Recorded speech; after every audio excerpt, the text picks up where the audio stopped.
আমরা প্রত্যেকটা জিনিস পুরো চুটকিতে পান্তা ভাতের মতো সলভ করে দেবো। চুটকিতে নাম্বার উঠবে এবং এই প্রশ্নগুলো তোদের কাছে আসবেই আসবে। সেগুলো তোমাদের মেন্টাল এবিলিটিটাকে টেস্ট করে এবং সবাই এই প্রশ্নগুলোর উত্তর পারে না এবং সবাই করিয়েও দেয় না। আমি একমাত্র আমার চ্যানেলে বুক টুকে দাবি করে চ্যালেঞ্জ নিয়ে বলতে পারি যে আমি এগুলো করিয়ে দেবো। আমাদের খাতা সেখানে কথা বলবে। এবার খাতা যেহেতু কথা বলবে তার মানে খাতাটাকে কথা বলার মতো সেই রকম লেভেলে আমাকে বানিয়ে লিখতে হবে। নমস্কার বন্ধুরা, তোমাদের সবাইকে অনেক অনেক অনেক স্বাগত তোমাদের নিজস্ব চ্যানেল 12টা পার্স ল্যাবের ভেতরে। আমি তোমাদের মেন্টর সৌম্যদা। তোমাদের মাধ্যমিক 2027 এবং সেকেন্ড সামেটিভ পরীক্ষায় পুরো কাঁপিয়ে দেওয়ার জন্য আমি কিন্তু সুপার মক 3 নিয়ে চলে এসেছি। আমি যেমন কথা দিয়েছিলাম তেমন কিন্তু কথা রেখেওছি। যেমন আমি প্রত্যেকটা পার্টের সুপার মকের মাধ্যমে ছোট প্রশ্ন করিয়ে দিয়েছি, সত্য মিথ্যা যা ছিল ছেঁদা বেঁধে সব করিয়ে দিয়েছি। ঠিক একইভাবে বড় প্রশ্ন এবং ছোট প্রশ্ন 2 নম্বরেরও দায়িত্ব আমার ছিল এবং সেই দায়িত্ব পূরণ করার জন্য আবার কিন্তু তোমাদের সামনে আমি এসে হাজির হয়েছি এবং বারবার আশা করি আমার ইন্ট্রোডাকশন আমাকে দিতে হবে না। এবং যদি আগেকার ভিডিওগুলো তোমরা দেখেই থাকো তাহলেই বুঝতে পারবে যে প্রত্যেকটা সুপার মকের ক্লাস কতটা আগুন লাগানো এবং কতটা ধোঁয়াদার ভাবে আমরা প্রত্যেকটা জিনিসকে কমপ্লিট করি এবং প্রত্যেকটা জিনিসের ডিটেইল অ্যানালাইসিস ভিডিওর মাধ্যমে আমরা প্রত্যেকটা জিনিস পুরো চুটকিতে পান্তা ভাতের মতো সলভ করে দেবো এবং এমন সুন্দর করে তোমাদের উদাহরণ সমেত আমি বুঝিয়ে দেবো। তারপরে তোমরা আর চাইলেও ইচ্ছা করেও যদি চাও যে না ভুলে যাও, দূর বাবা ভালো লাগছে না, তাহলেও তোমরা ভুলতে পারবে না। এমন সহজ করে বুঝিয়ে দেবো। এবং মাধ্যমিক 2027 মনে আছে তো, বাজিমাত করতে হবে আমাদের, সেই জন্য বাজিমাত করার জন্য একদম শুরু করা যাক। তো আজকে আমরা যেটা করব সেটা হলো অভিযোজন এবং অভিব্যক্তির যে সুপার মক 3 আছে সেই সুপার মক 3 এর কম্বাইন্ড যে একটা পার্ট, সেই কম্বাইন্ড পার্টটা আমরা পড়বো। সেখানে আমরা অভিযোজন নিয়েও আলোচনা করব, বিভিন্ন ধরনের ইম্পর্টেন্ট প্রশ্ন, হট টপিক প্রশ্ন। ঠিক একইভাবে সেখানে আমরা অভিব্যক্তির যে সমস্ত গুরুত্বপূর্ণ হট টপিক প্রশ্ন আছে সেগুলোকে নিয়েও আমরা কিন্তু আলোচনা করব। তাহলে বাজিমাত শুরু করা যাক।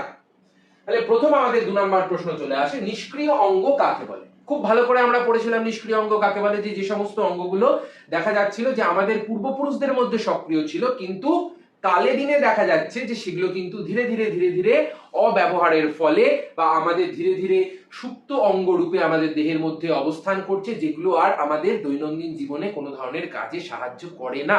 সেই সমস্ত অঙ্গগুলোকেই আমরা বলছি নিষ্ক্রিয় অঙ্গ। যেমন মানুষের ক্ষেত্রে কক্সিস দেখা যাচ্ছে, মানুষের ক্ষেত্রে তৃতীয় চক্ষু পল্লব দেখা যাচ্ছে। এই যে ঘটনাগুলো বা এই যে অঙ্গগুলো, এগুলো কি, এগুলো আমাদের পূর্বপুরুষদের মধ্যে সক্রিয় ছিল, কিন্তু এখনকার আমাদের বর্তমান প্রজন্মের মধ্যে সক্রিয় নেই। সেজন্য এটাকে আমরা কি বলবো, এটাকে আমরা বলবো নিষ্ক্রিয় অঙ্গ। এটা কোন ভিডিওর মধ্যে রয়েছে, এটা ভিডিওর মধ্যে আমি ভিডিওর উদাহরণও দিয়ে দিচ্ছি কোন ভিডিওর মধ্যে রয়েছে, কারণ প্রত্যেকটা জিনিসের যদি আমি লিখে লিখে বলতে যাই, কারণ প্রচুর প্রশ্ন আমরা আলোচনা করব, প্রচুর। এবারে এত প্রশ্ন তোমরা সব কমন পাবে। এবারে আমি যদি সব লিখতে যাই তাহলে কি হবে, তাহলে ভিডিও হয়ে যাবে 2 ঘন্টা 3 ঘন্টা, বিশাল বড় বড় ভিডিও হয়ে যাবে এবং সেগুলো এত ধৈর্য তোমরা রাখতে পারবে না। আমি পড়িয়ে দিতে পারবো ধৈর্য ধরে, কিন্তু তোমরা এত ধৈর্য ধরে রাখতে পারবে না। সেই জন্য আমি ভিডিওর রেফারেন্স দিয়ে দিচ্ছি, ভিডিওর মধ্যে উত্তর দেওয়া রয়েছে, সেই উত্তরটা এই প্রশ্নের সাপেক্ষে জাস্ট নোট বানিয়ে টুকবে তোমরা। এইটুকু হলো তোমাদের কাজ। তো এটা তোমরা ইভলিউশন মানে অভিব্যক্তি অভিযোজনের যে পার্ট 2 ভিডিওটা ছিল, সেই পার্ট 2 ভিডিওটা দেখবে, সেখানে কিন্তু একদম ইন ডিটেইলে বলে দেওয়া রয়েছে, যেটা বললাম সেটাই বলে দেওয়া রয়েছে। তারপরে চলে অঙ্গের ব্যবহার ও অব্যবহারের সূত্রটি উদাহরণ সহ ব্যাখ্যা করো। ব্যবহার অব্যবহারের সূত্র কে দিয়েছিল প্রথম আমাদের মনে রাখতে হবে, ল্যামার্ক দিয়েছিলেন। ল্যামার্ক কি বলেছিলেন, ল্যামার্ক বলেছিলেন যে কোনো একটা অঙ্গ যদি কোনো একটা জীব অনুকূল পরিবেশে বেশি পরিমাণে ব্যবহার করে বা প্রতিকূল পরিবেশে যদি বেশি পরিমাণে ব্যবহার করে, তাহলে কি হবে, সেই অঙ্গটা ধীরে ধীরে দৃঢ় হবে, সুঠাম হবে, সুবল হবে। তার ফলে কি হবে, অঙ্গটা ব্যবহারের মাধ্যমে তার অর্জিত বৈশিষ্ট্যটা পরের বৈশিষ্ট্যের মধ্যেও বংশানুসরণে পাস করবে। কিন্তু যদি আমরা সেই জিনিসটাকে ব্যবহার না করি, যেমন আমাদের দেহের মধ্যে যে অ্যাপেন্ডিক্স রয়েছে, অ্যাপেন্ডিক্সটা কি, অ্যাপেন্ডিক্সটা হলো সাধারণত একটা সিকাম। এবারে যে সিকামটা সেটা তৃণভোজী প্রাণীদের মধ্যে অ্যাক্টিভ, কিন্তু আমাদের মধ্যে ইনঅ্যাক্টিভ। কেন? কারণ আমরা কি তৃণভোজী? আমরা কি ঘাস খাই না তো? তাহলে আমরা যেহেতু ঘাস খাই না, সেই জন্য আমাদের সিকামের দরকার নেই। আমরা ঘাসপালা তো খাচ্ছি না, আমরা সেলুলোজ জাতীয় পদার্থ তো বেশি খাচ্ছি না, সেই জন্য আমাদের সিকামের দরকার একদমই নেই। এবং যেহেতু সিকামের দরকার নেই, সেই জন্য ধীরে ধীরে সেটা অব্যবহারের মাধ্যমে ছোট্ট একটা নিষ্ক্রিয় অঙ্গতে রূপান্তরিত হয়েছে। সেটাকেই বলা হয় অঙ্গের ব্যবহার এবং অব্যবহারের সূত্র। এবং অব্যবহারের মধ্যে আরো একটা ঘটনা পড়ে যায়, সেটা হলো ঘোড়ার যে পদের মধ্যে আঙুলের সংখ্যা। আমরা পড়েছিলাম না খুব ভালো করে, যে সেখানে আমরা 4খানা আঙুল দেখেছিলাম, 1, 2, 3, 4। এবার তার মধ্যে দেখা যাচ্ছে প্রথম পদ বলো বা পশ্চাৎ পদ বলো, সেখানে 3 নাম্বার যে আঙুলটা ছিল সেটাই ধীরে ধীরে ধীরে ধীরে বৃদ্ধি পাচ্ছে। বাকি আঙুলগুলো ধীরে ধীরে ছোট হয়ে যাচ্ছে। কেন? কারণ বাকি আঙুলগুলো ঘোড়া ব্যবহার করছে না, এবং অব্যবহারের ফলে কি হচ্ছে, ধীরে ধীরে জিনিসটা ছোট হচ্ছে, জিনিসটা সংকুচিত হচ্ছে, এবং একসময় গিয়ে সেটা আর কোনো ধরনের কাজে লাগছে না। এটাই হলো অঙ্গের ব্যবহার এবং অব্যবহারের সূত্র, এবং উদাহরণ সমেত আমি বলে দিচ্ছি। পার্ট 2 যে ভিডিওটা আছে, সেই পার্ট 2 ভিডিওর মধ্যে কিন্তু খুব সুন্দর করে আমি পুরো লিখে বুঝিয়ে রেখেছি তোমাদের জন্য। তারপরে চলে সমসমস্ত এবং সমবৃত্তি অঙ্গের মধ্যে দুটো পার্থক্য। কি কি পার্থক্য লিখবো? প্রথমত হলো সংজ্ঞা লিখবো আমরা।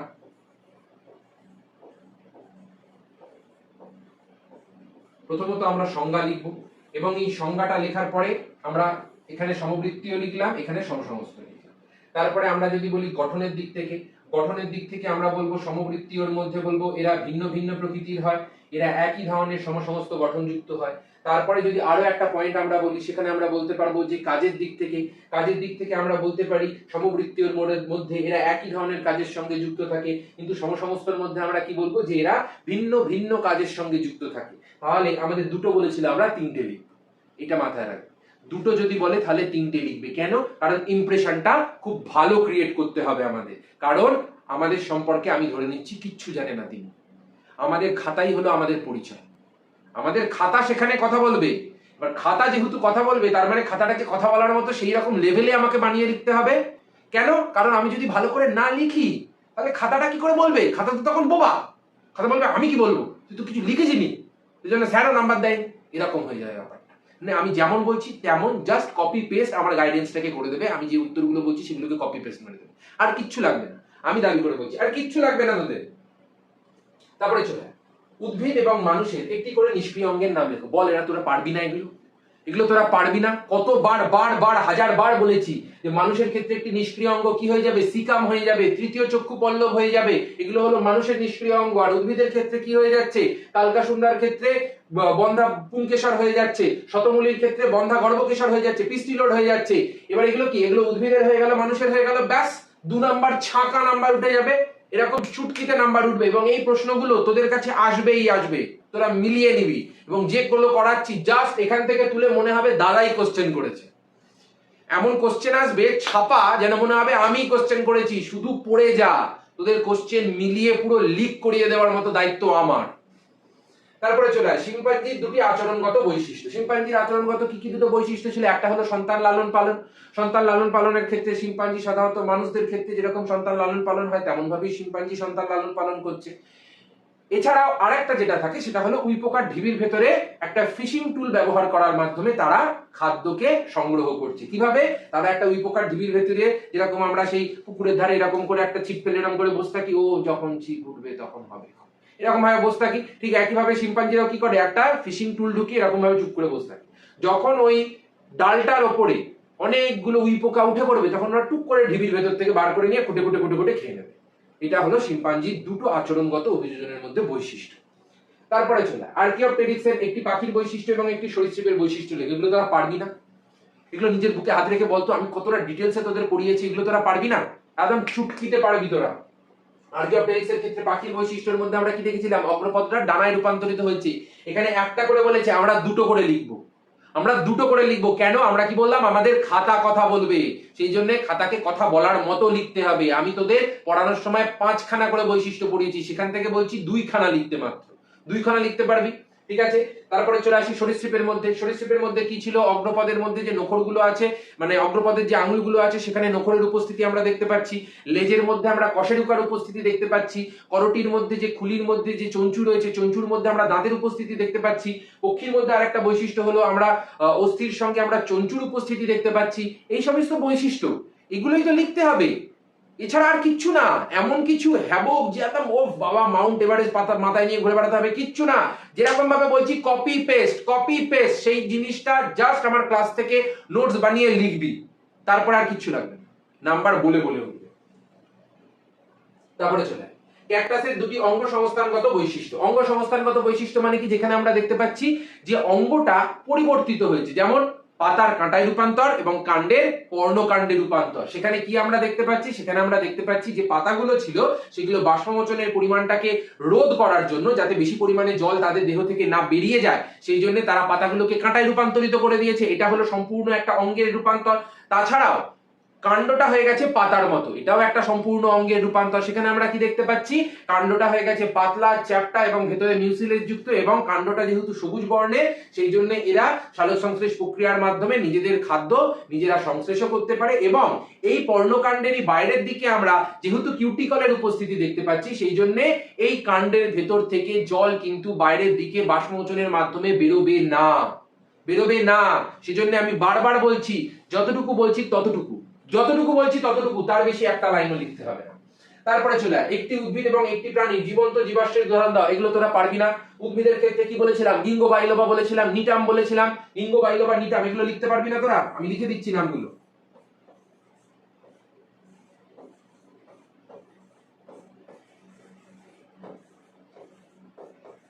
গিঙ্গো বাইলোবা, নিটাম, এগুলো হলো উদ্ভিদের মধ্যে পড়ে যাচ্ছে। আর প্রাণীর ক্ষেত্রে কি বলেছিলাম, প্রাণীর ক্ষেত্রে বলেছিলাম পেরিপেটাস,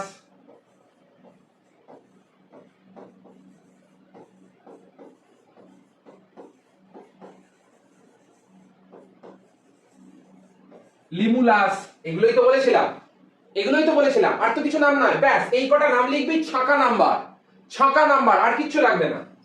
তারপরে চলে বায়োজেনেটিক সূত্রটি কি এবং কে প্রথম প্রবর্তন করেছিলেন? কে প্রথম প্রবর্তন করেছিলেন? বিজ্ঞানী হেকেল প্রথম প্রবর্তন করেছিলেন,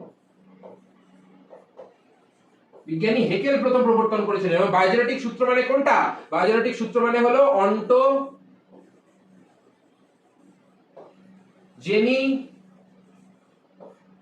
রিপিটস ফাইলোজেনি। বলেছিলাম না, প্রত্যেকটা জীব তার ক্রমপরিণতির সময় তার অভিব্যক্তির ইতিবৃত্তের পুনরাবৃত্তি ঘটায়, সেটাকেই বলা হয় বায়োজেনেটিক ল। এবং এই সূত্রটা কে দিয়েছিলেন? বিজ্ঞানী হেকেল দিয়েছিলেন। একদম সহজ সরল ছাঁকা নাম্বার, একটা নাম্বার তোদের কেউ হাত দিতে পারবে না, তোদের নাম খাতায় কেউ কাটতে পারবে না, যতটুকু আমি বলে দিচ্ছি ততটুকু তোরা যদি করে যাস। তারপরে চলে উটের লোহিত রক্তকণিকার দুটি বৈশিষ্ট্য। প্রথম বৈশিষ্ট্য কি? প্রথম বৈশিষ্ট্য হলো এদের যে লোহিত রক্তকণিকাগুলো রয়েছে সেগুলো সাধারণত 240% পর্যন্ত রক্তের যে অভিস্রবণ চাপ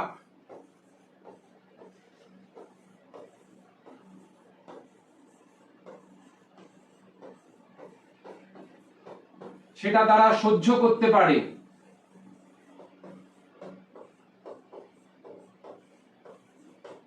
এছাড়াও আরেকটা কি আছে, যে এদের যে লোহিত রক্তকণিকা সেগুলো হলো ডিম্বাকার,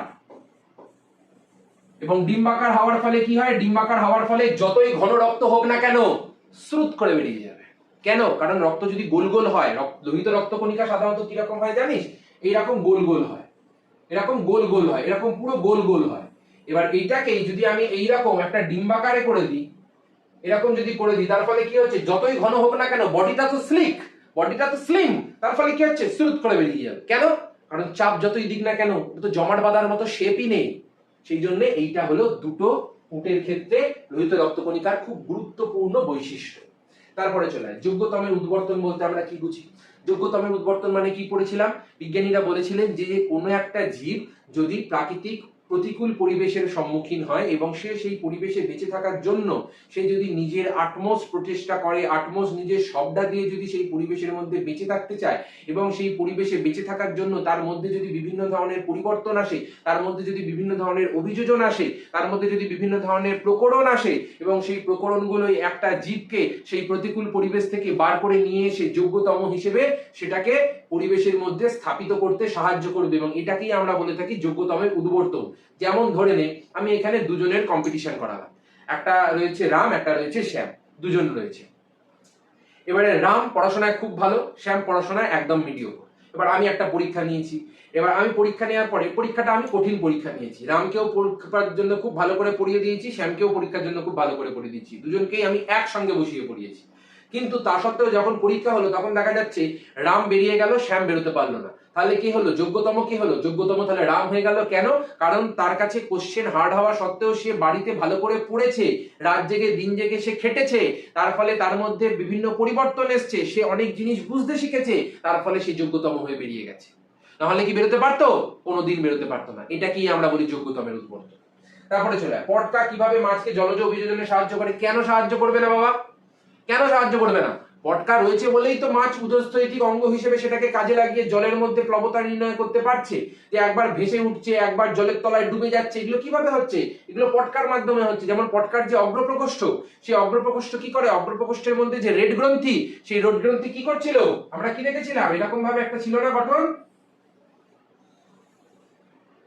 এরকম ভাবে একটা গঠন ছিল তো। এবার এখানে আমরা দেখতে পাচ্ছিলাম একটা রেড গ্রন্থি ছিল। এই রেড গ্রন্থিটা কি করছিল? এই রেড গ্রন্থিটা গ্যাস তৈরি করছিল। তার ফলে কি হচ্ছে? তার ফলে এই যে অগ্রপ্রকোষ্ঠ, এই অগ্রপ্রকোষ্ঠ ফুলে উঠছে, এবং ফুলে ওঠার ফলে মাছের দেহের যে আপেক্ষিক গুরুত্ব বা যে ওজন, সেটা হালকা হয়ে যাচ্ছে। তার ফলে মাছ ধীরে ধীরে ধীরে ধীরে উপরের দিকে ভেসে উঠছে। আবার এই অগ্রপ্রকোষ্ঠ থেকে যখন হাওয়াটা বা গ্যাসটা যখন পশ্চাৎ প্রকোষ্ঠে চলে যাচ্ছে, পশ্চাৎ প্রকোষ্ঠে দেখা যাচ্ছে আবার এইরকম রক্তজালক রয়েছে। এই রক্তজালকগুলো কি করছে? রক্তজালকগুলো পুরো গ্যাসটাকে শোষণ করে নিচ্ছে, এবং শোষণ করে নেওয়ার ফলে আবার পটকাটা চুপসে গেল, তার ভেতরে আর কোনো গ্যাস নেই, এবং তার ভেতরে আর কোনো গ্যাস না থাকার ফলে কি হচ্ছে? ধীরে ধীরে ধীরে ধীরে মাছ ভারী হচ্ছে এবং টুক টুক টুক টুক করে জলের তলায় ডুবে যাচ্ছে। এই হলো পটকার জলজ অভিযোজনে মাছকে এইভাবে সাহায্য করে। ব্যাস, তারপরে একটা ছোট্ট ছবি এঁকে দেবে, এখানে লিখে দেবে রেটিয়া মিরাবিলিয়া, পশ্চাৎ প্রকোষ্ঠ, রেড গ্রন্থি, অগ্রপ্রকোষ্ঠ। তোমাদের নাম্বার কে কাটবে আমি লিখে দেবো। তোমাদের নাম্বার কেউ কাটতে পারবে না, এটা আমি বলে দিলাম না, কেউ কাটতে পারবে না। যেমন ভাবে বলছি তেমন ভাবে যদি পয়েন্ট করে লিখিস, অগ্রপ্রকোষ্ঠ, পশ্চাৎ প্রকোষ্ঠ এইভাবে যদি লিখিস, তাহলে তোদের নাম্বার কেউ কাটবে না, আমি বলে দিচ্ছি। শুধু যেরকম ভাবে বলছি সেরকম ভাবে এগিয়ে যা, কপি পেস্ট মেনে দে, আর কিচ্ছু লাগবে না। তারপরে চলে আয় ল্যামার্কের মতবাদে অর্জিত বৈশিষ্ট্যের বংশানুসরণ ব্যাখ্যা করা। সেখানে উনি অর্জিত বৈশিষ্ট্যের মধ্যে কি বলেছিলেন? যে কোনো একটা প্রাণী সে যদি প্রতিকূল পরিবেশের সম্মুখীন হওয়ার মাধ্যমে নিজের দেহের ভেতরে যে নতুন নতুন বৈশিষ্ট্যগুলো তৈরি করেছে বা নতুন নতুন বৈশিষ্ট্যগুলো যেগুলো এনেছে, সেগুলো পরের প্রজন্মে যাওয়ার সময় হঠাৎ করে কি আবার বিলুপ্ত হয়ে যাবে? মানে ধর ব্যাপারটা কিরকম, একটা বানর থেকে একটা মানুষ দীর্ঘদিনের অভিযোজনের মাধ্যমে তৈরি হয়েছে, দীর্ঘকালের অভিযোজনের মাধ্যমে তৈরি হয়েছে। এবার মানুষটা যখন প্রথম মানুষ, এ হলো ফার্স্ট মানুষ পৃথিবীর বুকে, এবার এ যখন আবার নিজের বংশ পরম্পরা বাড়াতে চাইবে, তখন কি আবার তার স্ত্রীর ভেতর থেকে বানর বেরিয়ে আসবে? না তো। মানুষের যে অর্জিত বৈশিষ্ট্য সেটাই তো সঞ্চারিত হবে, মানে বানর হবে না, কি হবে? মানুষই হবে। কেন? কারণ যে অর্জিত বৈশিষ্ট্যগুলো আমরা এতদিনে ধীরে ধীরে সঞ্চয় করেছি, সেই অর্জিত বৈশিষ্ট্যগুলোরই বংশানুসরণ হবে। সেটাই উনি বলেছিলেন জিরাফের গলার মাধ্যমে, যে এতদিন ধরে জিরাফেরা যে উঁচু হয়ে হয়ে খাওয়ার চেষ্টা করেছে, তার ফলে তাদের যে গলার উচ্চতাটা বেড়েছে, তার ফলে কি হচ্ছে? তার ফলে পরবর্তী জেনারেশনেও তাদের উঁচু গলাযুক্তই আমরা জিরাফ দেখতে পাবো। হঠাৎ করে আবার উটকে বানা জিরাফ আমরা দেখতে পাবো না।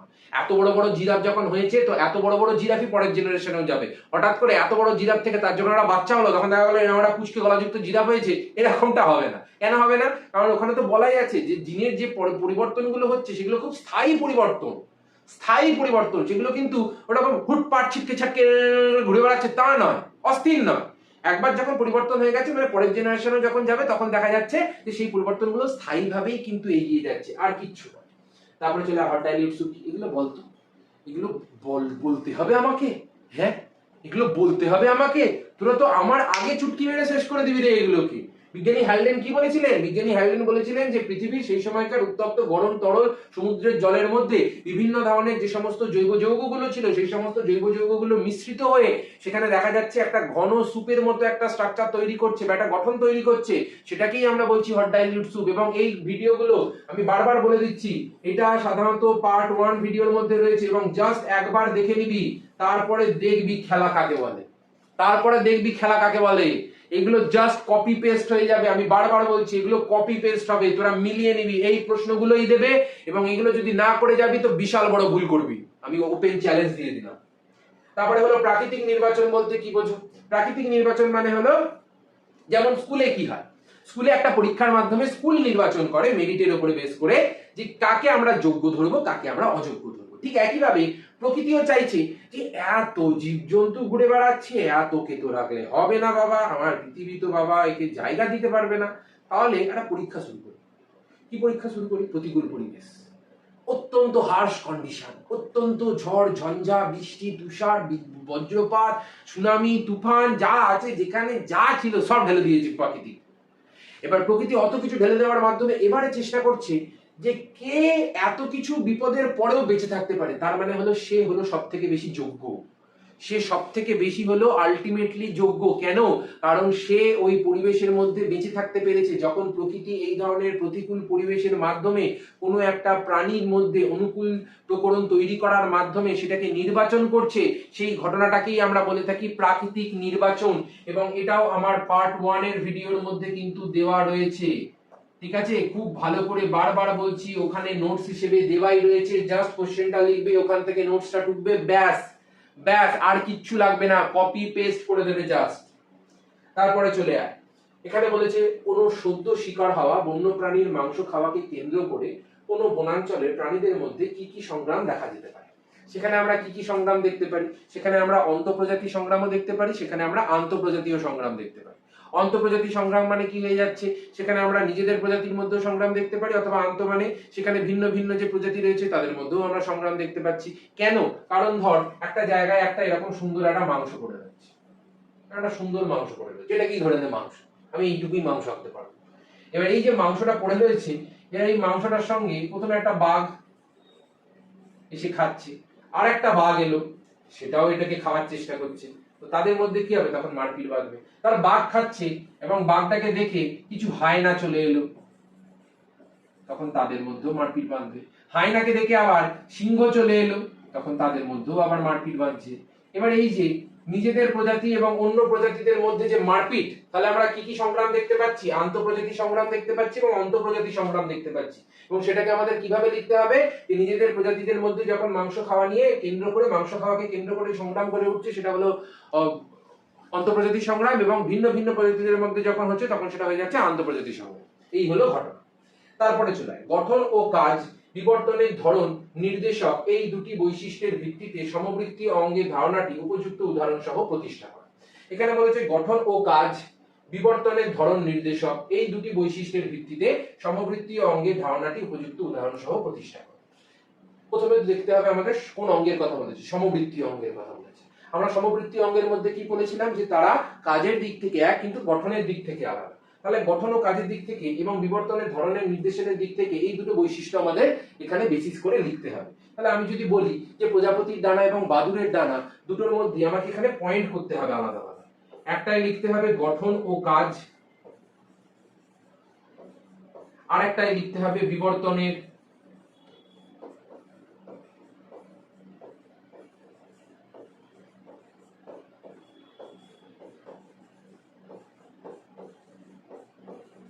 ধরন, নির্দেশক। এবার গঠন ও কাজের মধ্যে কি লিখবো? আমরা কি জানি সমবৃত্তীয় অঙ্গের মধ্যে যে গঠনটা থাকে সেটা সাধারণত ভিন্ন ভিন্ন প্রকৃতির হয়ে থাকে। বাদুড়ের ক্ষেত্রে প্যাটাজিয়াম, সেটা সাধারণত ত্বকের সম্প্রসারণ। তারপরে প্রজাপতির মধ্যে যে ডানা সেটা হলো কিউটিকলের প্রসারণ। তারপরে পাখির ক্ষেত্রে যে ডানা সেটা হলো অগ্রপদে রূপান্তরিত হয়ে পালক দিয়ে ঢাকা একটা ডানার মতো গঠন। প্রত্যেকের গঠন আলাদা, কিন্তু কাজ কি? কাজ হলো সবার একটাই, সেটা হলো ওড়া বা উড্ডয়ন। আর তারপরের পয়েন্টটা ধরে যদি আমি বলি বিবর্তনের ধরন, নির্দেশক। বিবর্তনের ধরন মানে কি? সেখানে আমরা কি দেখেছিলাম? সমবৃত্তীয় মানে হলো ভিন্ন ভিন্ন জায়গা থেকে এসে তারা একটা জায়গায় মিশছে। কেন? কারণ বাদুড়ের ক্ষেত্রে ডানার গঠন একরকম, প্রজাপতির ক্ষেত্রে ডানার গঠন একরকম, পাখির ক্ষেত্রে ডানার গঠন একরকম, কিন্তু তারা কাজ কি করছে? কাজ একটাই করছে, সেটা কি? সেটা হলো উড়ে বেড়ানো। সেজন্য বিবর্তনের ধরন কি হবে? বিবর্তনের ধরন হয়ে যাবে অভিসারী। এবং সেই অভিসারী মানে কি? অভিসারী বিবর্তনের মধ্যে আমরা দেখতে পাচ্ছি যে সেখানে ভিন্ন ভিন্ন যে সমস্ত গঠনগুলো রয়েছে, ভিন্ন ভিন্ন গঠন হওয়া সত্ত্বেও যখন আমরা দেখতে পাচ্ছি যে তারা একই ধরনের কাজের সঙ্গে যুক্ত এবং একই জায়গায় এসে তারা মিশছে, সেই ধরনের বিবর্তনকেই আমরা বলে থাকি অভিসারী বিবর্তন। এবং এটাও কিন্তু আমি খুব ভালো করে আলোচনা করে দিয়েছিলাম তোমাদের সেকেন্ড পার্টের ভিডিওর মধ্যে, সেই জন্য ওখানেও কিন্তু এই উত্তরগুলো পেয়ে যাবে, বা বইয়ের মধ্যেও যদি দেখো, বইয়ের মধ্যেও ঘাটলে কিন্তু উত্তরগুলো সম্পূর্ণ লেখা রয়েছে, সেগুলো পেয়ে যাবে। সেখানে কোনো ধরনের কোনো সমস্যা হবে না।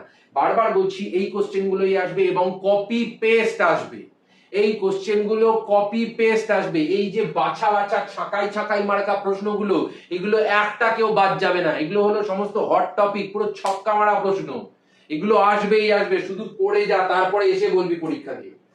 তারপরে চলে আয় কোয়াসারভেট কি, এটাও তোরা পারবি, এটা আমি বলে দিচ্ছি। পার্ট 1 ভিডিওর মধ্যে রয়েছে একদম ডাইরেক্ট অ্যানসার, জাস্ট 2-3 লাইনের অ্যানসারে লিখবি, তাহলেই হয়ে যাবে। এখানে কোয়াসার্ভেট ঘটনাটা কি?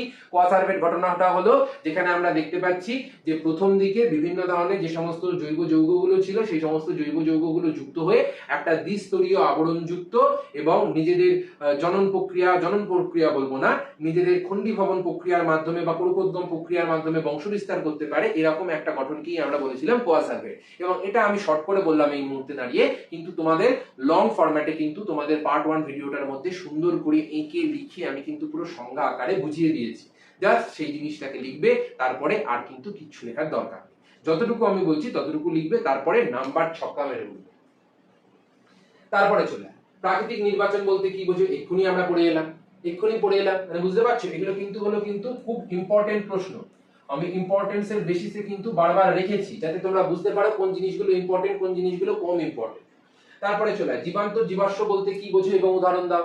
কিছুক্ষণ আগেই আমরা আলোচনা করলাম জীবান্ত জীবাশ্ম কি বোঝো এবং কি উদাহরণ দাও। লিমুলাস পড়লাম, গিঙ্গো বাইলোবা পড়লাম, নিটাম পড়লাম, যেগুলোর মধ্যে আমরা দেখতে পাচ্ছি জীবন্ত জীবাশ্ম মানে কি, যে তাদের যারা সহসঙ্গী ছিল, যেমন ধরে নে লিমুলাস বা পেরিপেটাস, তাদের যে সমস্ত বন্ধু বান্ধব ছিল জুরাসিক যুগে, তারা সমস্ত মরে ভূত হয়ে, ছবি হয়ে, আবার মরে আবার ভূত হয়ে, আবার মরে আবার ভূত হয়ে, এরকম অনেকবার ঘটনা ঘটে গেছে। কিন্তু তারা কি করেছে, তারা এখনো পৃথিবীর বুকে যেমন সেই সময় জন্মেছিল কোনো ধরনের পরিবর্তন ছাড়া এখনো পৃথিবীর বুকে তারা অ্যাজ ইট ইজ সেম বেঁচে রয়েছে। সাধারণত এই ধরনের বৈশিষ্ট্য আমরা কাদের মধ্যে দেখতে পাই? জীবাশ্মদের মধ্যে দেখতে পাই। তো যারা সাধারণত একদম ছবি হয়ে ছেপে গেছে তারাই তো সেম টু সেম থাকে, না হলে এই পৃথিবীর বুকে কেউ যদি জুরাসিক যুগ থেকে এখন অবধি টিকতে চায় সে কি একরকম থাকবে? তার মধ্যে কি কোনো পরিবর্তন আসবে না? আমাদের নিজেদের মধ্যেই বংশ পরম্পরায় পরিবর্তন এসছে, আমরা বানর থেকে শিম্পাঞ্জি থেকে মানুষে পরিণত হয়েছি, বিভিন্ন জায়গায় বিভিন্ন ধরনের মানুষের পরিবর্তন এসছে। এবারে এই যে ধরনগুলো সেগুলো কোথায় হচ্ছে? সেগুলো আমাদের মধ্যে হচ্ছে। কিন্তু এই লিমুলাস, পেরিপেটাস, গিঙ্গো বাইলোবা, নিটাম, এরা যেমন সেই সময় জন্মেছিল আজ থেকে 1000-2000 বছর আগে এখনো অ্যাজ ইট ইজ সেম রয়েছে, তাদের মধ্যে কোনো পরিবর্তন আসেনি। সেই জন্য তাদেরকে আমরা জীবন্ত জীবাশ্ম বলে থাকি। এইটাই হলো এদের জীবন্ত জীবাশ্ম বলার মূল ঘটনা। তারপরে চলে ঘোড়ার বিবর্তনের ইতিহাসে 4টি প্রধান জীবাশ্ম পূর্বপুরুষের নাম সময়ের পর্যায়ক্রমে সাজিয়ে লেখো। এখানে আমাদের কি করতে হবে? ইওহিপ্পাস, মেসোহিপ্পাস, মেরিচিপ্পাস, প্লায়োহিপ্পাস, ইকুয়াস, এবং তার সঙ্গে সঙ্গে আমরা এখানে এইভাবে লিখবো না, আমরা কেমন করে লিখবো? আমরা একটা বক্স বানাবো, আমরা একটা এরকম সুন্দর বক্স বানাবো। বক্স বানিয়ে এখানে লিখবো যুগ, আর এখানে লিখবো ঘোড়ার নাম, দিয়ে যুগের নাম লিখবো, তীর চিহ্ন মেরে পরের যুগের নাম লিখবো, তীর চিহ্ন মেরে পরের যুগের নাম লিখবো, এরকম ভাবে লিখবো। দিয়ে এখানেও ঘোড়ার নাম লিখবো, তীর চিহ্ন মেরে নিচের দিকে ঘোড়ার নাম, তীর চিহ্ন মেরে নিচের দিকে ঘোড়ার নাম, এইভাবে আমাদের লিখতে হবে। ব্যাস, বোঝা গেছে? এইভাবে সাজিয়ে সুন্দর করে যদি আমরা লিখি, পুরো ছক্কা, পুরো একদম সলিড নাম্বার, কেউ একটা নাম্বার কাটতে পারবে না তোদের। তারপরে চলে আয় বাঘ বিলুপ্ত হয়ে গেছে অথচ হরিণ প্রচুর পরিমাণে আছে। বাহ, খুব ভালো কথা। এমন একটি জঙ্গলে অন্য অভয়ারণ্য থেকে এনে কয়েকটি বাঘ ছাড়া হলো, ঠিক আছে? বেঁচে থাকতে গিয়ে ওই বাঘেদের যে যে জীবন সংগ্রামে লিপ্ত হতে হবে তা লেখো। কি কি জীবন সংগ্রামে লিপ্ত হতে হবে? সাধারণত অন্যান্য প্রজাতিদের সঙ্গে, হরিণের সঙ্গে মারপিট করতে হবে, হরিণের শিকার করতে হবে। যদি শিকার না করে তাহলে কি হবে? তারাও ধীরে ধীরে বিলুপ্ত হয়ে যাবে। এবং এটাকে কি বলা হচ্ছে? এটাকেই বলা হচ্ছে প্রাকৃতিক নির্বাচন। এবং সেখানে আমরা দেখতে পাচ্ছি যেহেতু হরিণ প্রচুর পরিমাণে রয়েছে, সেই জন্য সেখানে আমরা বলতেই পারি যে বাঘ তখন হরিণকে মারার জন্য হরিণের সঙ্গে আন্তঃপ্রজাতিগত যে সংগ্রাম, সেই আন্তঃপ্রজাতিগত জীবন সংগ্রামে লিপ্ত হবে, এবং লিপ্ত হওয়ার মাধ্যমে সেখানে তাদের সঙ্গে মারপিট করে তাদেরকে কি করবে? তাদেরকে তখন কি করবে? মেরে সেই জীবন সংগ্রামে লিপ্ত হয়ে তারা তখন নিজেদের অস্তিত্বটাকে টিকিয়ে রাখার চেষ্টা করবে। এই হলো এই প্রশ্নের উত্তর। এবং এই ধরনের প্রশ্নগুলো অত্যন্ত ইম্পর্টেন্ট। অত্যন্ত ইম্পর্টেন্ট। কেন ইম্পর্টেন্ট? তার কারণ হলো এই ধরনের যে প্রশ্ন সেগুলো তোমাদের মেন্টাল এবিলিটিটাকে টেস্ট করে, এবং সবাই এই প্রশ্নগুলোর উত্তর পারে না এবং সবাই করিয়েও দেয় না। আমি একমাত্র আমার চ্যানেলে বুক টুকে দাবি করে চ্যালেঞ্জ নিয়ে বলতে পারি যে আমি এগুলো করিয়ে দেবো, এবং এমন ভাবে করিয়ে দেবো তারপরে তোদের আর একটা কোশ্চেনও অধরা থাকবে না, তোদের সব কোশ্চেন করা থাকবে, সব কোশ্চেন জানা থাকবে। শুধু করে যা, আমার সাথে যেমন ভাবে বলছি এগিয়ে যা, তোরা আনটাচেবল হয়ে যাবি। তারপরে চলে আয় প্রাকৃতিকভাবে শুধু ভিন্ন দেশীয় প্রজাতির মাছ আছে এমন একটি পুকুরে বেশ কিছু তেলাপিয়া মাছ ছাড়া হলো। বেঁচে থাকতে গেলে ওই তেলাপিয়াদের যে যে ধরনের জীবন সংগ্রাম করতে হবে তা ভেবে বলো। এখানে কি করতে হবে, এখানে তারা নিজেদের প্রজাতিদের সঙ্গেও সংগ্রাম করতে হবে এবং তাদের অন্যান্য প্রজাতিদের সঙ্গেও সংগ্রাম করতে হবে। কেন? কারণ এখানে প্রাকৃতিকভাবে একটা প্রজাতির মানে পুকুরের মধ্যে দেশীয় মাছ প্রচুর পরিমাণে রয়েছে। এবার দেশীয় মাছেদের সঙ্গে কি করতে হবে, দেশীয় মাছেদের সঙ্গে তাদের ভিন্ন ভিন্ন প্রজাতিদের মধ্যেও সংগ্রাম করতে হবে, তাদের নিজেদের প্রজাতিদের মধ্যেও সংগ্রাম করতে হবে। কারণ আমি চাইবো সবসময় আমি এগিয়ে যাই, আমি এগিয়ে যাই। কেন এগিয়ে যাই? কারণ আমাকে ওই প্রতিযোগিতায় বাঁচতে হবে। এটা হলো মরণ বাঁচনের সমস্যা, এটা কোনো পরীক্ষা না যে হ্যাঁ ও আমার থেকে 2 নাম্বার বেশি পেয়ে গেল, ঠিক আছে যা না কি আছে, ও কোনো ব্যাপার না, হ্যাঁ এরকম ব্যাপার না। এখানে নয় বাঁচো নয় মরো, এরকম একটা ব্যাপার। এবার ধর বাঁচা মরার কন্ডিশন যদি চলে আসে, আমি নিজেকে বাঁচাবো না অন্যকে বাঁচাবো? আমি তো আগে তো নিজে বাঁচবো, তারপরে তো অন্যকে বলবো হ্যাঁ ভাই হাতটা দে আমি বাড়িয়ে রয়েছি। আগে তো আমি নিজে ওপারে যাবো। আমি যদি নিজেই ওপারে না যাই তাহলে তো দুজনেই মরে যাবো, সেরকম হলো ব্যাপারটা। সেই জন্য তারা নিজেদের প্রজাতিদের মধ্যেও সংগ্রাম করবে এবং তারা অন্যান্য প্রজাতিদের মধ্যেও সংগ্রাম করবে, এবং যার মাধ্যমে তারা কিন্তু সেই পুকুরের মধ্যে বেঁচে থাকবে। মানে অন্তঃপ্রজাতি এবং আন্তঃপ্রজাতি দুই ধরনের সংগ্রামই তারা কিন্তু লিপ্ত হবে। তারপরে চলে জীবের আকার, শারীরবৃত্তীয় ক্রিয়াকলাপ এবং আচরণের পরিবর্তনই হলো অভিযোজন। যে কোনো দুটি উদাহরণ সহ বক্তব্যটির যথার্থতা প্রমাণ করো। জীবের আকার, শারীরবৃত্তীয় ক্রিয়াকলাপ এবং আচরণের পরিবর্তন। এই যে জীবের বিভিন্ন ধরনের আকারের পরিবর্তন হচ্ছে, বা শারীরবৃত্তীয় যে ক্রিয়াকলাপের পরিবর্তন হচ্ছে, বা আচরণের যে বিভিন্ন ধরনের পরিবর্তন হচ্ছে, এই পরিবর্তনগুলোর মাধ্যমে কি হচ্ছে, এই পরিবর্তনগুলোর মাধ্যমে কিন্তু অভিযোজন সম্পন্ন হয়। যেমন আচরণের পরিবর্তনের মাধ্যমে বাঘের এক ধরনের আচরণ করছে, শিম্পাঞ্জির এক ধরনের আচরণ করছে, এগুলো কি? এগুলো তো হলো অভিযোজন। বা আমি যদি বলি শারীরবৃত্তীয় ক্রিয়াকলাপ, যেমন সুন্দরী গাছের ক্ষেত্রে আমরা কি দেখতে পাই, সুন্দরী গাছের ক্ষেত্রে আমরা দেখতে পাচ্ছি যে সেখানে তারা নিজেদের যে শ্বাসমূলগুলো ছিল বা সাধারণ যে মূলগুলো ছিল সেগুলোকে তারা শ্বাসমূলে কনভার্ট করে দিয়েছে। কেন কনভার্ট করে দিয়েছে? কারণ তারা মাটির থেকে সেই লবণাক্ত জলটা শোষণ করতে পারবে না, এবং সেই জলটাকে যদি তারা শোষণ করতে যায় তাহলে তারা কিন্তু মারা যাবে, এবং তাদেরকে সেই জন্য শারীরবৃত্তীয় ক্রিয়াকলাপে পরিবর্তন আনতে হয়েছে। এমনকি আমরা যদি ক্যাকটাসের কথা বলি, ক্যাকটাসেরও কাণ্ডের দেহের ভেতরে কি আছে, শারীরবৃত্তীয় পরিবর্তন আছে। কেমন না, সেটা তারা নিজেদের দেহের ভেতরে মিউসিলেজ রূপে জলটাকে একটা জলীয় চিপচিপি পদার্থ রূপে, একটা জেলি রূপে সেটাকে সঞ্চয় করে রাখছে। এটাও কিন্তু হলো একটা শারীরবৃত্তীয় ক্রিয়াকলাপের পরিবর্তন। এবং জীবের আকার, জীবের আকারের ক্ষেত্রে কি হচ্ছে, জীবের আকারের ক্ষেত্রে কোনো জীব, এই যে জিরাফ, এই যে বিভিন্ন ধরনের পরিবর্তনের মাধ্যমে আকারে বড় হয়ে যাচ্ছে, বা কোনো জীব আকারে ছোট হয়ে যাচ্ছে। কেন? কারণ এইগুলোর পরিবর্তনের মাধ্যমেই কিন্তু কোনো একটা জীব নিজেদের অভিযোজনের মাধ্যমে নিজের অস্তিত্বটাকে টিকিয়ে রাখতে পারবে। যদি নিজের অস্তিত্ব টিকিয়ে না রাখতে পারে তাহলে আর কিসের অভিযোজন, কিসের অভিব্যক্তি, ঘন্টা কিছু যায় আসে না, ঘন্টা কিছু যায় আসে না। কোনো জীব বেঁচে থাকতো না, আমি বেঁচে থাকতাম না, তোমরা বেঁচে থাকতো না, কেউ বেঁচে থাকতো না। আমরা নিজেদের অভিযোজনের মাধ্যমে নিজেদের অস্তিত্বটাকে টিকিয়ে রাখার চেষ্টা করছি, যাতে আমরা বেঁচে থাকি, আমরা সুস্থ সবল থাকি। আমরা নিজেদের আটমোস্ট চেষ্টাটা চালিয়ে যাচ্ছি যাতে আমরা এই পরিবেশের মধ্যে সুস্থভাবে যাতে নিজেদের অস্তিত্ব টিকিয়ে রাখতে পারি। এইটাই হলো এর গুরুত্ব। এবং বারবার বলে দিচ্ছি, এই প্রশ্নগুলো অত্যন্ত ইম্পর্টেন্ট, অত্যন্ত ইম্পর্টেন্ট। এগুলো আসবেই আসবে, এবং ভালো করে এগুলো রেডি করে তোমরা যাবে। বারবার বলছি, যেমন ভাবে বলছি, বই ঘেটে উত্তর লিখবে, নোটস বানাবে, এরপরে আর কিচ্ছু লাগবে না। আর যতটুকু আমি গাইড করে দিচ্ছি, যা যা পয়েন্ট বলে দিচ্ছি সেগুলোকে জাস্ট তোমরা লিখবে, তারপরে নাম্বার বলে বলে উঠবে, তখন দেখে নিবে।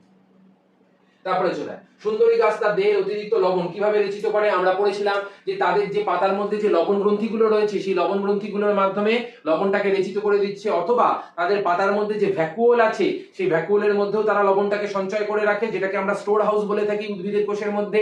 সেই ভ্যাকুওল গুলো যখন পরিপূর্ণ হয়ে যাচ্ছে লবণের মাধ্যমে, তখন কি করছে, তখন সুন্দরী উদ্ভিদ পাতাটাকে ঝরিয়ে দিচ্ছে। তাহলে কি কি আমরা দেখতে পেলাম? একটা হলো লবণ গ্রন্থি দেখতে পেলাম, সেই লবণ গ্রন্থির মাধ্যমে উদ্ভিদেরা নিজেদের দেহের ভেতরে লবণটাকে বার করে দিচ্ছে। এছাড়াও পাতার যে রেচন,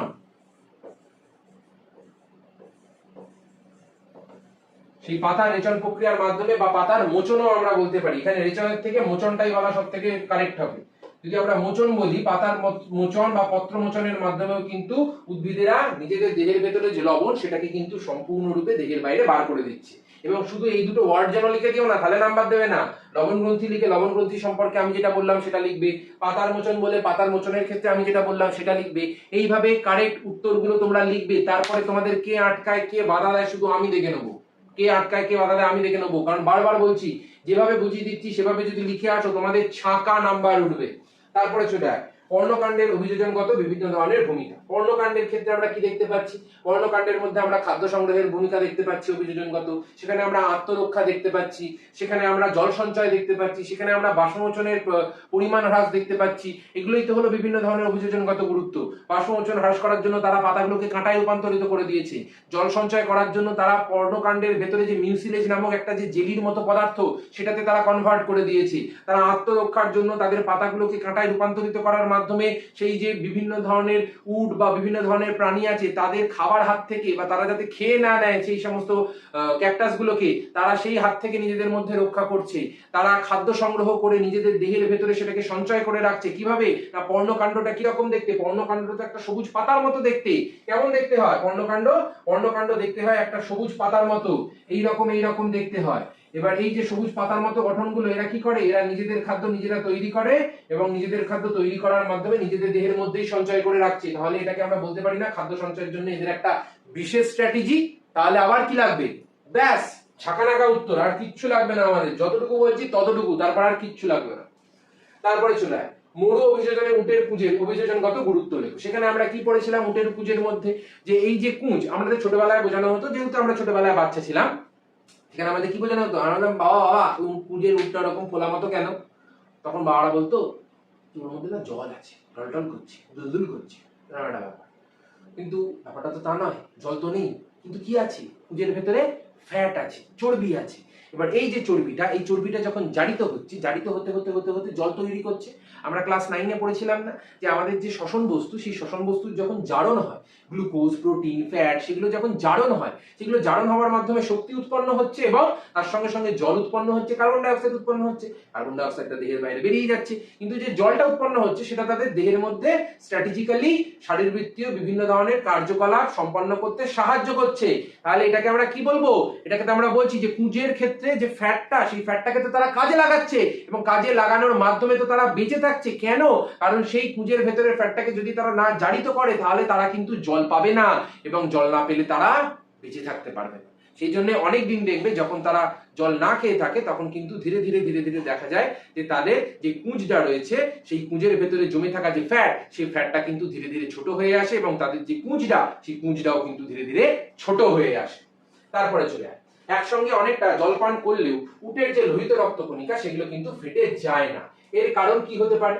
সাধারণত এক্ষুনি আমি বলেছিলাম যে আমরা কি দেখি, যে আমাদের যে লোহিত রক্তকণিকা, সেগুলো সাধারণত জল খাওয়ার পরে 150% পর্যন্ত রক্তের যে অভিস্রবণ জনিত চাপ সেটাকে সহ্য করতে পারে। কিন্তু উটের যে লোহিত রক্তকণিকা, সেটা কত পর্যন্ত সহ্য করতে পারছে? 240% পর্যন্ত রক্তের মধ্যে যে অভিস্রবণ জনিত চাপ সেটাকে সহ্য করতে পারে। কেন? কারণ উট যখন জল খাচ্ছে একসঙ্গে 200 লিটার 250 লিটার জল খেয়ে নিচ্ছে। আমরা 200 লিটার খেতে পারবো? আমরা একটা 40 টাকার থামস আপের বোতলের হয়তো হাফ বোতল জল এক ঢোকে খেতে পারলাম, বা একবারে তেষ্টা পেলে অতটুকুই জল খেতে পারি। কেন? কারণ আমাদের কাছে জলের অ্যাভেলেবিলিটি রয়েছে, সেজন্য আমাদের দেহের মধ্যে ওইসব অভিযোজন নেই। কিন্তু উটের দেহের ভেতরে যেহেতু উট একবারে প্রচুর জল পান করে নিচ্ছে, তখন কি হচ্ছে? ব্লাডটা তো লিকুইড হয়ে যাচ্ছে প্রচুর পরিমাণে। ঘন ছিল, হঠাৎ করে লিকুইড হয়ে গেল। এবার এই যে লিকুইড হয়ে গেল, জলটা যাবে কোথায়? লোহিত রক্তকণিকার মধ্যেও তো ঢুকবে। বা লোহিত রক্তকণিকার যদি চাপ সহ্য করার ক্ষমতা না থাকে, তাহলে জল ঢোকার পরে তো সেটা ভাট করে ফেটে যাবে। একটা বেলুনের জল ভরার কিন্তু একটা ক্যাপাসিটি থাকে। যে বেলুনটা ধরো এতটুকু, তার মধ্যে যদি আমি এতটা জল ভরি, ভাট করে ফেটে যাবে। আর যে বেলুনটা ধরো এতটা বড়, তার মধ্যে যদি আমি এতটুকু জল ভরি, তাহলে সে থেকে যাবে। তাহলে কি হচ্ছে? উটের লোহিত রক্তকণিকার চাপ সহ্য করার ক্ষমতাটা অনেকটা বেশি। তার ফলে কি হচ্ছে? তারা কিন্তু সহসা ফেটে যায় না। কেন? কারণ তাদের 240% পর্যন্ত অভিস্রবণ চাপ সহ্য করার ক্ষমতা কিন্তু তাদের মধ্যে আমরা দেখতে পাই। তারপরে চলে যায় শিম্পাঞ্জিরা খাবারের জন্য কিভাবে উপকার শিকার করত? শিম্পাঞ্জিরা খাবারের জন্য ফিশিং টুল ব্যবহার করত। বলা হয় ফিশিং টুল, কিন্তু আসলেও যে ছিপের মতো যে সেরকম ব্যাপারটা না। ওরা কি করতো? ওরা একটা এরকম ফুটো দেখতে পেলে সেখানে এরকম করে ছিপের মতো ডালটাকে ঢুকিয়ে এরকম করে বসে থাকতো। যখন দেখতো ধীরে ধীরে ধীরে ধীরে ডালের উপর অসংখ্য উইপোকা উঠে এসছে, তখন তারা ডালটাকে টুক করে বার করে নিয়ে কুটে কুটে কুটে কুটে খেয়ে নিত। কেন খেয়ে নিত? কারণ ওটাই ওদের ফিশিং টুল হিসেবে কাজ করেছে, এবং উইপোকা শিকারের ক্ষেত্রে ওটাই ওদের একমাত্র সব থেকে গ্রহণযোগ্য এবং সব থেকে কার্যকরী একটা। এবার তোমাদের মনে হতে পারে যে দাদা, তাহলে ওটাকে ভেঙে একেবারে এরকম খাবলা খাবলা খেয়ে নিল না কেন? আরে খাবলা খাবলা খেয়ে নিলে পরের দিন কি মাছি মারতে যাবে? মাছি মেরে খেতে যাবে নাকি? তাকে তো প্রত্যেক দিনের খাবারের যোগান রাখতে হবে। আমি যদি একদিনেই ভেঙে সব খেয়ে নিই, পরের দিন আমি কি খাবো? পরের দিন আমি কি খাবো? ঘন্টা? না তো। তাহলে পরের দিনেরও খাবার জোগানটা রাখতে হবে। সেই জন্য আমাদের কি করতে হবে? ওটাকে ভেতরে ঢুকে চুপ করে বসে থাকতে হবে। উঠবে, যতটুকু উঠবে ততটুকু খাবো, আবার ঢুকিয়ে বসে থাকবো, যতটুকু উঠবে ততটুকু খাবো, 2-3 বার করবো, তারপরে হয়ে যাবে। আবার আবার একদিন পরে আসবো, তার মধ্যে উই পোকার আরো সংখ্যা বেড়ে যাবে। এইভাবে চলছে ঘটনাটা। তারপরে চলে ডারউইনবাদের ত্রুটিগুলো কি ছিল? প্রথমত হলো উনি প্রকরণ সম্পর্কে কিন্তু বলতে পারেননি। প্রকরণ সম্পর্কে উনি কিন্তু সেই ধারণাটা দিতে পারেননি যে সেখানে কি কি ধরনের জিনের মধ্যে পার্থক্য আসছিল, আকস্মিকভাবে পার্থক্য আসছে না স্থায়ীভাবে পার্থক্য আসছে, সেই ত্রুটিগুলো সম্পর্কে উনি কিন্তু কিচ্ছু আলোচনা করতে পারেননি। এবং যোগ্যতমের উদ্বর্তন সম্পর্কেও তিনি কোনো ধরনের পার্টিকুলার ধারণা দিতে পারেননি, কারণ উনি বলেছিলেন যা করছে সব প্রকৃতি করছে, প্রকৃতি সিলেক্ট করবে এবং এখানে যোগ্যতম বলে কোনো কিছু ঘটনা নেই। প্রকৃতি যদি সিলেক্ট করে যে একটা লালু ভুলু মার্কা প্রাণী সেই বেঁচে থাকবে, সেই বেঁচে থাকবে। প্রকৃতি যদি মনে করে একটা আলটিমেট প্রাণী মরে যাবে, তো সে মরে যাবে। এইরকম হলো ব্যাপারটা। কিন্তু ব্যাপারটা তা নয়। যে যোগ্যতম প্রাকৃতিক নির্বাচনে সেই বেঁচে থাকবে। কেন বেঁচে থাকবে? কারণ যে উপযুক্ত, যে প্রতিকূল পরিবেশে টিকে ছিল, সেই তো হলো উপযোগী। তাহলে ঘন্টার এতদিন ধরে আমরা এত প্রাকৃতিক নির্বাচনের এই করিয়ে বেড়ালাম, এত প্রতিকূল পরিবেশের দরকারই ছিল না। এমনি এমনি প্রাণীগুলোকে আমি বাঁচিয়ে দিতাম, এমনি এমনি তারা বেঁচে উঠে একদম নেচে কুদে হুলালালা করতে করতে বেরিয়ে যেত। তাই তো হতো ব্যাপারটা। নাহলে কি হতো? তাহলে তো কোনো দরকারই ছিল না। তারপরে চলে ডারউইনের মতবাদ। এবারে এতক্ষণ পর্যন্ত ছিল কিন্তু 2 নাম্বার। এবারে কিন্তু আমরা ঢুকে গেলাম 5 নাম্বারের মধ্যে, এবং এগুলো 5 নাম্বারে খুব খুব খুব ইম্পর্টেন্ট। বারবার বলছি, 5 নাম্বারে যে সমস্ত প্রশ্নগুলো দেখাবো সেগুলো জাস্ট কপি পেস্ট হবে, কপি পেস্ট হবে। বারবার বলছি, যে প্রশ্নগুলো দেখাবো কপি পেস্ট হবে, এবং একটা বারও যদি ভিডিওটা মিস করো তোমরা একটা বিশাল বড় ভুল করবে। এটা আমি দাবি করে বলছি, তোমাদের কাছে চ্যালেঞ্জ ছুড়ে বলছি। একবার যদি পুরো ভিডিওটা দেখে নাও, বিশ্বাস করে আমার উপরে, নতুন যদি হয়ে থাকো চ্যানেলের মধ্যে, তাহলে তোমরা হাতে নাতে ফল পাবে যে কতটা ভালো কন্টেন্ট কোয়ালিটি দিয়ে আমি পড়িয়েছি এবং সব তোমাদের কমন করিয়ে দিয়েছি একটা দুটো ভিডিওর মধ্যে, ক্লাসের মধ্যে। পুরো একদম পুরো ছক্কা মেরে আমরা বেরিয়ে চলে আসবো। তারপরে চলে ডারউইনের মতবাদ বা প্রাকৃতিক নির্বাচন মতবাদ অনুসারে কিভাবে একটি নতুন প্রজাতি সৃষ্টি হয় তা একটি উদাহরণের সাহায্যে ব্যাখ্যা করা। এখানে আর কিছুই না, ডারউইনের যে মতবাদটা ছিল সেই মতবাদটা আমাদের লিখতে হবে, তারপরে উনি যে উদাহরণটা দিয়েছিলেন সেই উদাহরণটা আমাদের বলতে হবে। এটাই হলো আসল এটার উত্তর। আসল এটার উত্তর। এবারে আমরা যখন লিখবো তখন কি আমরা ডাইরেক্ট মতবাদ দিয়ে শুরু করে দেবো? না, আমরা কি করব, ডারউইনবাদ বা প্রাকৃতিক নির্বাচনের মতবাদ অনুসারে নতুন প্রজাতির সৃষ্টির উদাহরণ সহ ব্যাখ্যাটি হলো বলে ডারউইনের সম্পর্কে একটু লিখবো, তারপরে ওনার যে মতবাদ সেটা লিখবো, তারপরে উনি যে উদাহরণটা দিয়েছিলেন সেই নতুন প্রজাতির সৃষ্টির ক্ষেত্রে সেই উদাহরণটা লিখবো। এবার কত সহজ প্রশ্নটাকে কতটা ঘুরিয়ে দিয়েছে দেখেছিস? এবারে এই প্রশ্নটাই যদি কোনো সাধারণ ছেলে মেয়ে দেখে তাহলে ভাবে ওরে বাপরে এ তো বিশাল কঠিন, এ তো মনে হচ্ছে আলাদাই কিছু দিয়েছে, ওরে বাপরে কি করে লিখবো কি করে লিখবো কি করে লিখবো, ধুর বাবা লিখবোই না। কিন্তু আমি যেভাবে বুঝিয়ে দিলাম তারপরে চুটকিতে অ্যান্সার হয়ে যাবে। যতটুকু বলেছি ততটুকু লিখবি, তার বেশি একটা লাইনও লেখার দরকার নেই। যে যে পয়েন্টগুলো তোদের পড়িয়ে দিয়েছিলাম, যেভাবে পড়িয়ে দিয়েছিলাম, পুরো একদম পয়েন্ট করে নোটসের মধ্যে দেওয়া আছে তোদের ক্লাসের মধ্যে। আমি ইউটিউবের মধ্যে পার্ট 2 এর ভিডিওর মধ্যে দেওয়া রয়েছে। পুরো সেখান থেকে ডারউইনের মতবাদটাকে লিখবি, তারপরে তাদের যে প্রজাতির নতুন অস্তিত্ব সৃষ্টি হয়েছিল সেটা লিখবি, উদাহরণ দিবি, ব্যাস ছক্কা, আর কিচ্ছু লাগবে না। তারপরে চলে রাসায়নিক বিবর্তন অনুসারে জৈব যৌগের উৎপত্তির ধাপগুলি বর্ণনা করো। তোদের মনে আছে একদম প্রথম ক্লাসের মধ্যে পড়িয়েছিলাম, সরল যৌগ তৈরি হচ্ছে, জটিল যৌগ তৈরি হচ্ছে, নিউক্লিক অ্যাসিড তৈরি হচ্ছে, অ্যামাইনো অ্যাসিড তৈরি হচ্ছে, কার্বোহাইড্রেট তৈরি হচ্ছে, কোয়াসার্ভেট তৈরি হচ্ছে, প্রোটোবায়ন তৈরি হচ্ছে। এবার এগুলোকেই একটা শব্দ ছকের মাধ্যমে দেখিয়েছিলাম না? তো ওখানে তোরা কি করবি, ওখানে তোরা ওই শব্দ ছকটা লিখবি, তার সঙ্গে সঙ্গে ওই যে অতগুলো পয়েন্ট আমি লিখে লিখে লিখে লিখে দেখিয়েছিলাম পুরো একদম নোটস ফরম্যাটে স্লাইডের মধ্যে দেওয়া ছিল, সেগুলোকে তোরা কি করবি, সেগুলোকে তোরা নোট ডাউন করবি, সেগুলোকে তোরা লিখবি। ব্যাস, পরীক্ষায় ছাকা 5 নাম্বার। কেউ একটা নাম্বার তোদের কাটতে পারবে না, এটা আমার দাবি তোদের কাছে। কেউ একটা নাম্বার কাটতে পারবে না। জাস্ট যতটুকু বলছি ততটুকু শুধু কপি পেস্ট, তারপরে তোদেরকে আটকায় আমি দেখে নেবো। তারপরে চলে আয় রুই মাছের জলজ অভিযোজনে পটকার ভূমিকা আলোচনা করো এবং যোগ্যতমের উদ্বর্তন করতে কি বোঝো। এটা আর আলোচনা করতে হবে ভাই বলতো?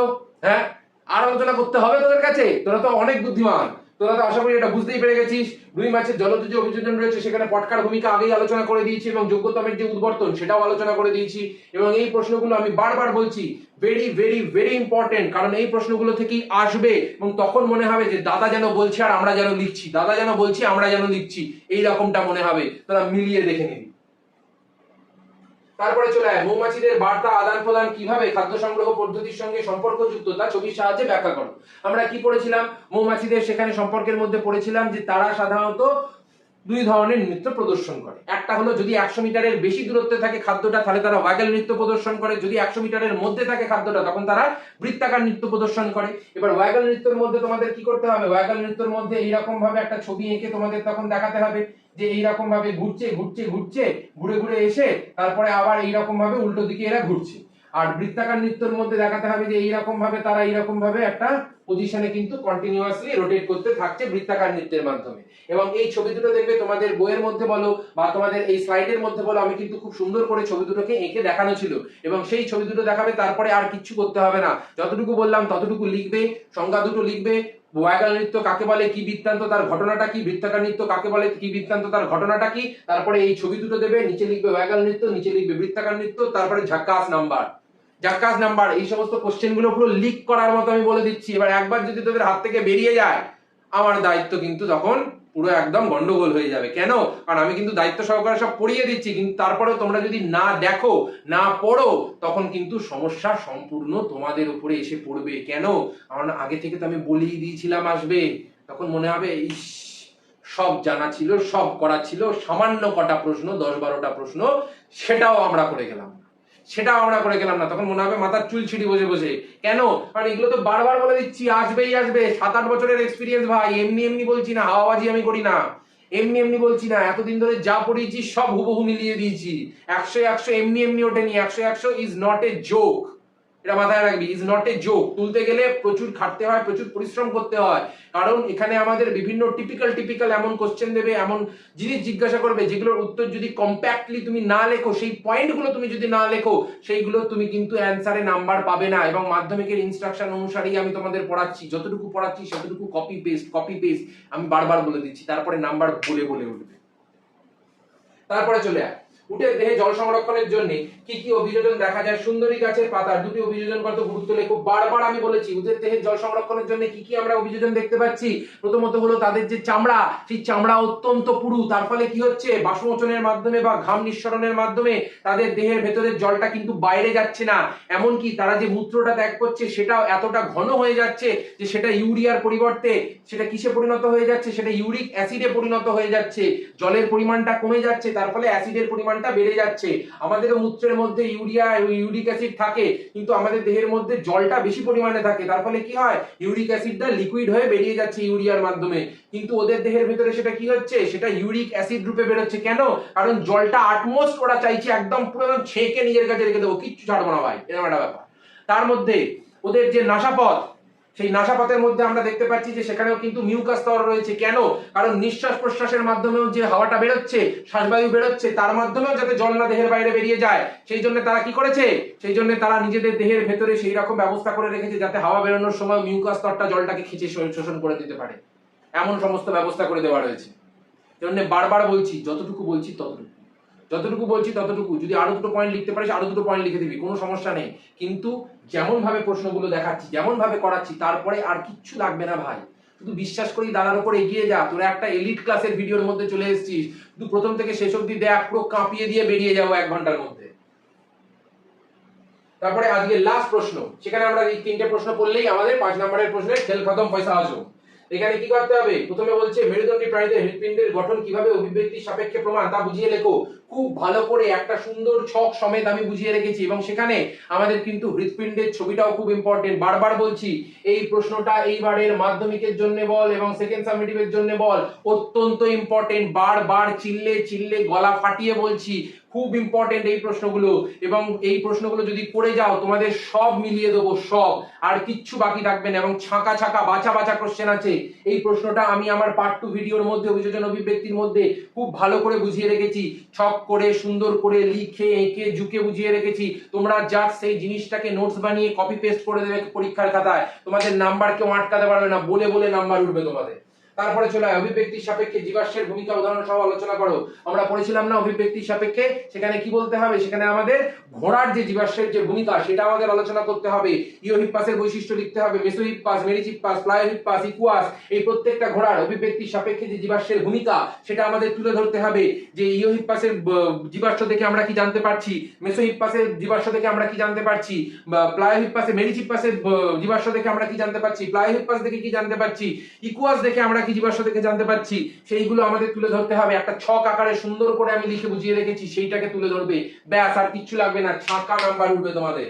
তারপরে চলে আয় সংক্ষেপে মেরুদণ্ডী প্রাণীদের তুলনামূলক ভ্রূণতত্ত্ব ঘটিত প্রমাণ কিভাবে বিবর্তনে সহায়তা করে তা লেখো। এইসব ভাই তোরা পুরো কাঁপিয়ে দিয়ে আসবি, আমি দাবি নিয়ে বলছি। যেমন ভাবে পড়িয়েছি তেমন ভাবে যদি এতদিনে ভালো করে পড়িস, নোটস বানাস, লিখিস, আমি যেমন করে পড়িয়েছি তেমন করে পড়িস, তারপরে তোদের কেউ আটকাতে পারবে না, এটা আমি দাবি করে তোদের কাছে চ্যালেঞ্জ ছুড়ে দিলাম। তোরাই হাইয়েস্ট পাবি, তোরাই টপ করবি ক্লাসের মধ্যে। 40-এর মধ্যে 39, 38, 40 এগুলো সব বাঁধা নাম্বার, ছাকা নাম্বার, কেউ একটা নাম্বার কাটতে পারবে না তোদের। বারবার বলছি, যতটুকু করিয়ে দিচ্ছি, যতটুকু বলে দিচ্ছি, এইগুলো অত্যন্ত গুরুত্বপূর্ণ প্রশ্ন, অত্যন্ত গুরুত্বপূর্ণ প্রশ্ন। এবং এগুলো করার পর তোমাদের আর কিচ্ছু লাগবে না, শুধু এগুলোকে খুব ভালো করে বারবার বারবার বারবার বারবার রেডি করো। আমি বারবার বলছি, এগুলোর বাইরে দেবে না, এগুলোর বাইরে আসবে না, এগুলো অত্যন্ত হট টপিক প্রশ্ন। সেই জন্য এতটুকু করলে তোমাদের পুরো কাঁপিয়ে দিয়ে তোমরা চলে আসবে। ঠিক আছে, তাহলে আজকের মতো এতটাই থাকলো। সুপার মকের কিন্তু পুরো একদম আগুনের মতো আমরা করে ফেলেছি, পুরো কাঁপিয়ে দিয়েছি। সেই জন্য আজকে এতটাই থাকলো, এবং পরের দিন আবার দেখা হচ্ছে অ্যাটম বম 30 পার্ট 4 নিয়ে। এবং যে প্রশ্নগুলো বললাম সেই প্রশ্নগুলো এইবারের জন্য অত্যন্ত গুরুত্বপূর্ণ। একটাও যদি মিস করো তাহলে তোমাদের কিন্তু বিশাল বড় একটা ভুল করবে। বারবার বলছি, আমি কিন্তু মিথ্যে প্রতিশ্রুতি দিই না, আমি যেটা বলি সেটা করে দেখাই। ছোটবেলা থেকে আমার এটা একটা ধর্ম, কারণ আমি যেটা বলি সেটা করি, আর না হলে যদি না করতে পারি তাহলে সেটা আমি বলি না। আমি ওই রকম ভিডিওর মধ্যে ফাউ ফাউ এইরকম চিল্লে চুল্লে লাফিয়ে হাওয়াবাজি করে ওরকম পাবলিক আমি নই। আমি যদি ভিডিওর মধ্যে বলি যে হ্যাঁ পুরো আগুন লাগিয়ে কাঁপিয়ে দেওয়ার মতো প্রশ্ন রেখেছি, তো আগুন লাগিয়ে কাঁপিয়ে দেওয়ার মতোই প্রশ্ন রেখেছি।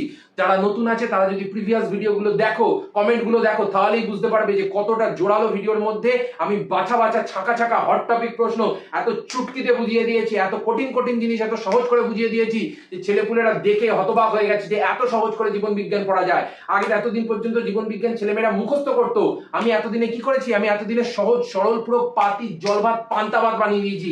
নুন লঙ্কা তেল দিয়ে কামড়ে তোরা খেয়ে নিতে পারবি, এমন করে সহজ করে করিয়ে দেবো। ঠিক আছে, তাহলে আজকের মতো এতটাই থাকলো। সবাই তোমরা অত্যন্ত ভিডিওর মধ্যে ভালোবাসা দিও, কমেন্ট করে জানিও কে কতটা ভিডিওর মধ্যে বুঝতে পারছো, করতে পারছো, এবং অবশ্যই করে কিন্তু বন্ধুদের সাথে লাইক সাবস্ক্রাইব এবং শেয়ার অবশ্যই করে দেবে। এবং যারা চ্যানেলে নতুন আছো তারাও অবশ্যই করে লাইক সাবস্ক্রাইব করে দেবে, কারণ আমার এই ভিডিওগুলো বানানোর পেছনে প্রচুর পরিশ্রম করতে হয়। সেই জন্য তোমাদের থেকে আমার কাছে সেটাই একমাত্র প্রাপ্য ভালোবাসা, কারণ ইউটিউবে বুঝতেই পারছো সবকিছুই আমি ফ্রিতে আপলোড করে দিই তোমাদের জন্য। সেখানে কোনো ধরনের ফিস, কোনো ধরনের টাকা পয়সা, কোনো ধরনের নোটসের এই হিডেন চার্জ কিছুই লাগে না, সবকিছুই তোমাদের জন্য ফ্রি। জাস্ট আপলোড করবো, তোমরা যতবার চাইবে ততবার খুশি দেখতে পারবে, কোনো ধরনের সেখানে পয়সা কড়ির ব্যাপার নেই। সেই জন্য এই দাদার প্রতিও ভালোবাসা হিসেবে তোমরা অবশ্যই করে জানো চ্যানেলটাকে লাইক সাবস্ক্রাইব অবশ্যই করে দিও, এটাই আমার কাছে একমাত্র অনুরোধ তোমাদের জন্য। ঠিক আছে, তাহলে আজকের মতো এতটাই থাকলো। সবাইকে টাটা, খুব ভালো করে পড়াশোনা করতে থাকো, টাটা।